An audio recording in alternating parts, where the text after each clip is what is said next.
Hello friends, welcome to my channel. आज हम irregular menstrual cycle के बारे में बात करेंगे। इरेगुलर मेंस्ट्रुअल साइकिल क्यों होता है और वह हमने पिछली बार भी बात करी थी, लास्ट वीडियो में वह हमने कम ब्लीडिंग के बारे में बात करी थी। आज हम हैवी ब्लीडिंग होती है जो समय पे नहीं होती है और समय से पहले या ज़्यादा होती है, उसके बारे में बात करेंगे। तो यह क्यों होता है?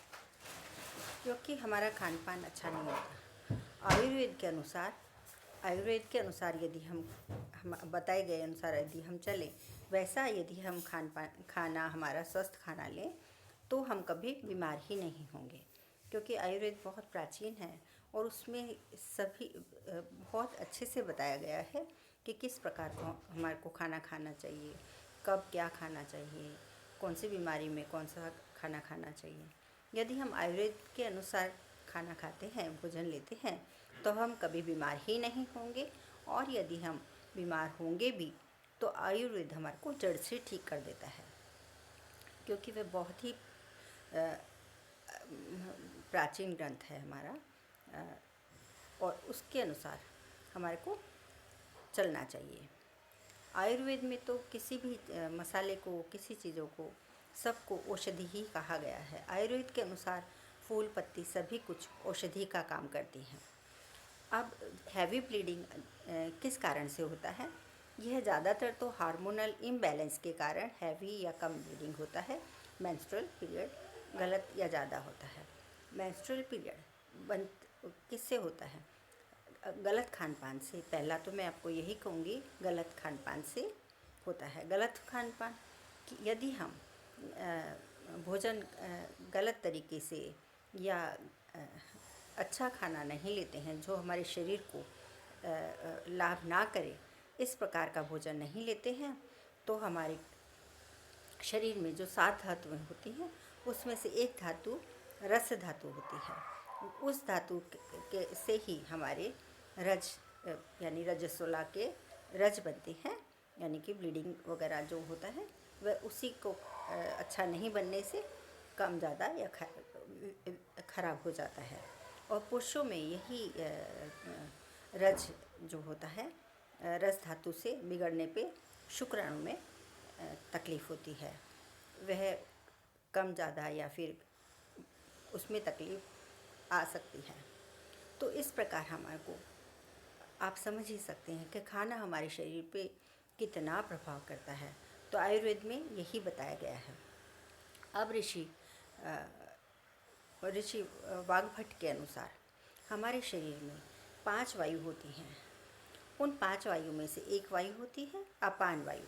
अपान वायु हमारे शरीर को में से मल, मूत्र, रज और शुक्र, रजस्राव और शुक्राणु, यह सब बाहर निकालने का कार्य करते हैं। यदि वह खराब हो जाती है तो हमारे शरीर की यह प्रक्रिया खराब हो जाती है, हम अस्वस्थ हो जाते हैं। तो रस धातु, जो आपने खाना खाया उससे हमारी रस धातु बनी, रस धातु अच्छी बनी तो हम एकदम स्वस्थ रहेंगे, हमारे को इस प्रकार की कोई भी बीमारी नहीं होगी, भले पुरुषों में हो या स्त्रियों में हो, क्योंकि हमारी उससे अपान वायु स्वस्थ रहेगी। अब हमारे को पीरियड ज़्यादा आता है, ब्लीडिंग ज़्यादा होता है, तो वह मानसिक कारण भी हो सकता है, क्योंकि मानसिक कारण को भी आयुर्वेद में स्वास्थ्य का बहुत ही महत्वपूर्ण हिस्सा बताया गया है कि स्वस्थ रहने के लिए हमारे को मानसिक कारण भी अच्छे होने चाहिए। तो हमारे को क्रोध, भय, चिंता, ऐसी चीज़ों से दूर रह के हमारे को मेडिटेशन करना चाहिए, जिससे कि हमारे हार्मोन इम्बैलेंस ना हो, हार्मोन्स हमारे बैलेंस रहें, तो हम हमेशा स्वस्थ रहेंगे। अब ब्लीडिंग ज़्यादा हो गया है आपको, तो जो ऋषि सुश्रुत हैं उन्होंने भी हम आयुर्वेद में उन्होंने बताया है कि स्त्रियों में उन्होंने एक रजस्वला परिचर्या बताया है, जिसमें उन्होंने रजस्वला की स्त्री के बारे में बहुत ही विस्तृत बताया गया है। उनको कैसे रहना चाहिए, क्या करना चाहिए, इस प्रकार से बताया गया। उन्होंने तो बहुत सारी बातें, बहुत सारी स्त्रियों के बारे में सभी कुछ बताया है, जैसे कि दिनचर्या, ऋतुचर्या, रजस्वलाचर्या और ये मतलब बहुत सारी बताया है स्त्रियों की सभी चर्याओं के बारे में, गर्भाधान के बारे में, सभी के बारे में बताया हुआ है। लेकिन यहाँ पर हम रजस्वला के बारे में ही बात करेंगे। तो रजस्वला का खाने से हो गया, मन से हो गया, मतलब मन और तन, खाना तन हो गया, मन का तन पे असर पड़ेगा, तन अस्वस्थ हो जाएगा, पहले मन अस्वस्थ होगा और तन अस्वस्थ हो जाएगा। इस प्रकार हमारे को बॉडी अस्वस्थ हो जाएगी। अब हमारे को खाने में क्या खाना चाहिए जिससे हम हमेशा स्वस्थ रहें? इसके लिए यदि आपको हमेशा स्वस्थ रहना चाहते हैं आप, तो 50% सलाद, फ्रूट्स आप पहले खा लें। उसके बाद में 40% जो हमारे देश, ऋतु और हमारे परिवार के अनुसार जो भी बनता है वह आप 40% खाएं और 10% आप खाली छोड़ दें। खाली छोड़ना मतलब जब हम खाते हैं तो पचता है, उसके बाद में जो गैस बनती है उसके लिए तो वह अच्छे से आप खाली छोड़ दें तो वह हमारे को कोई बीमारी नहीं होगी, कॉन्स्टिपेशन, कब्ज़ वगैरह। तो इसका ध्यान रखें। अब यदि आपको ब्लीडिंग ज़्यादा आता है तो इसका एक कारण यह भी हो सकता है कि आपको कोई सिस्ट हो, आपको ये मोनोपॉज होने वाला हो, ऐसा भी हो सकता है। तो यदि सिस्ट वगैरह है तो उसको आप दूसरा उपाय करें। लेकिन यहाँ पे सिर्फ जो अचानक से ब्लीडिंग ज़्यादा होने लगता है उसका उपाय मैं आपको बता रही हूँ, उसका दूसरा उपाय होता है। आपको ब्लीडिंग ज़्यादा है तो आप घर में ही क्या करें? घर में आप सिंपल, पहला तरीका है, आप रात को सौंफ बराबर मात्रा में 1 चम्मच सौंफ, 1 चम्मच साबुत धनिया रात को भिगो दें, सुबह उसको कच्चा ही खा लें और पानी भी पी जाए। पहला तरीका। दूसरा उपाय है उसका कि आप रोज़ रात को गाय का घी लें, उसको गरम गाय का घी नहीं, गाय का घी 2 चम्मच लें, गरम दूध लें 1 गिलास, उसमें 2 चम्मच रोज़ आप डाल लेंगे तो इस प्रकार की आपको कोई भी तकलीफ़ नहीं होगी, भले वो कम ब्लीडिंग की हो या ज़्यादा ब्लीडिंग की हो। तीसरा उपाय है, शीशम का एक पेड़ होता है जिसकी लकड़ी फर्नीचर वगैरह बनते हैं, तो शीशम के 7 से आप 10 पत्ते लें, उनको चटनी की तरह पीस लें, उस पेस्ट को आप 1 गिलास पानी में मिलाएं और उसको रोज़ाना पी लें। अब उनको 6-7 दिन तक आप पिए जब तक आप ठीक होते हैं। अब चौथा उपाय मैं आपको बता रही हूँ, यह भी घर में ही आप कर सकते हैं। जो नारियल आता है, सूखा नारियल, उसके ऊपर जो बाल होते हैं, रेशे, उनको आप जला लें, उसकी राख बना लें, राख को कपड़े में छान लें और उसको 1 चम्मच आप उसको एक बॉटल में भर के रख लीजिए और 1 चम्मच आप 1 गिलास पानी से रोज़ पी जाएं, तो उससे आपका ब्लीडिंग एकदम बंद हो जाएगा।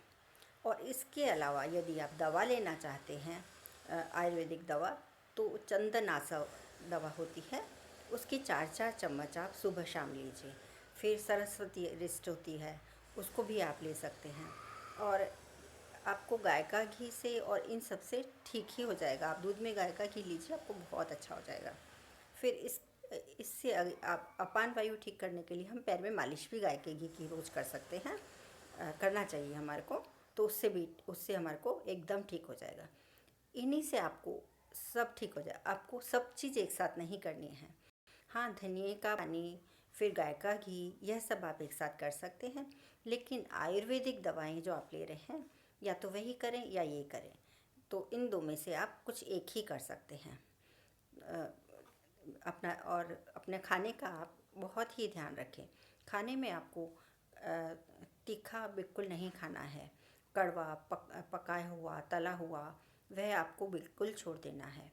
दूसरा, आपको पैक्ड फूड, जंक फूड, फिर रिफ़ाइंड ऑयल, रिफ़ाइंड चीज़ें, सभी चीज़ें जैसे रिफ़ाइंड ऑयल, शुगर, मैदा, इनसे बनी सब चीज़ें आपको बंद कर देनी है। अब आप रिफ़ाइंड ऑयल नहीं खाएंगे तो खाएंगे क्या? तो मैं आपको कहूँगी आप गाय का घी थोड़ा यूज़ करिए, वह आपको फ़ायदा देगा, कोई नुकसान नहीं करेगा और आपका शरीर एकदम ज्योतिर्मान हो जाएगा। फिर रिफ़ाइंड शुगर की जगह आप क्या खाएं? शुगर की जगह आप गुड़ का प्रयोग करें। गुड़ अच्छा नहीं लगे तो आप वो रस्सी वाली मिश्री आती है, मिश्री का प्रयोग करें। और खांड भी आती है, एक खांड होती है गुड़िया शक्कर जैसी होती है, वह भी प्रयोग कर सकते हैं। तो आप वह भी चाय में, दूध में नहीं, दूध में आपको गुड़ नहीं डालना है, इस प्रकार आप उसका प्रयोग कर सकते हैं। और आपका खून ब्लीडिंग आना एकदम बंद हो जाएगा इन्हीं दवाइयों से। यदि आपको इससे फ़ायदा मिलता है तो प्लीज़ आप कमेंट बॉक्स में ज़रूर मुझे लिखिए, आपको फ़ायदा ज़रूर मिलेगा, क्योंकि यह एकदम निर्दोष है, इससे आपको कोई साइड इफ़ेक्ट नहीं होगा और आपका शरीर एकदम स्वस्थ होगा। हाँ, दवाइयाँ आप कम ही लें, क्योंकि दवाइयों से ही ज़्यादा बीमारियाँ हो जाती हैं। कभी आप अगर यदि पेन किलर भी लेना चाहते हैं तो भी आप वह ना लें, उसकी जगह एक नाग केसर रस आता है, नाग केसर, तो वह एक एक गोली ले लें।